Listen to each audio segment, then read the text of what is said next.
এয়া আজি Olympia final look অলিম্পিয়াৰ এইটো কেনেকুৱা লাগিছে ফুল লুকটো আপোনালোকক দেখাই দিছোঁ আৰু তাইৰ মুখেৰে শুনো কেনেকুৱা পালে লুকটো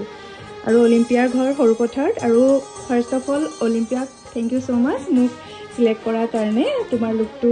তোমাৰ বিশেষ দিনটোত মোক মানে চিলেক্ট কৰাৰ কাৰণে আৰু তুমি কাৰ ৰেফাৰেঞ্চত মোক পালা বাৰজনীৰ মানে বিয়াত দেখিছিলোঁ আপোনাক বহুত ভাল লাগিছে মানে বহুত ধুনীয়া লাগিছে আৰু ধুনীয়া লাগিছে আৰু বাৰ বিয়াত দেখি মানে তুমি ভাবিছিলা চাগে আপোনাক ল'ম আৰু তুমি ছেটিছফাই পুৰা ফুল ফুল ছেটিছফাই তেওঁ একদম লুকটো যেনেকৈ বিচাৰিছিলে বোলে মই তেনেকৈ দিছোঁ তেওঁ কৈছে চ' মোৰো ভাল লাগিছে আইচটো অকণমান ক্ল'জ কৰি দিওঁ আৰু এটা কাৰণে ভাল লাগিছে ইমান দূৰৰ পৰা আহি পিনি কাম কৰি মানে বহুত ভাল লাগিলে তেওঁৰ লগত মানে থেংক ইউ মানে বহুত বহুত থেংক ইউ ইমান ধুনীয়া লাগিছে কৈ আছে ভাল লাগিছে বুলি আৰু সকলোৱে ঘৰৰ ভাল লাগিছে বুলিয়ে কৈছে চবেই ভাল লাগিছে থেংক ইউ থেংক ইউ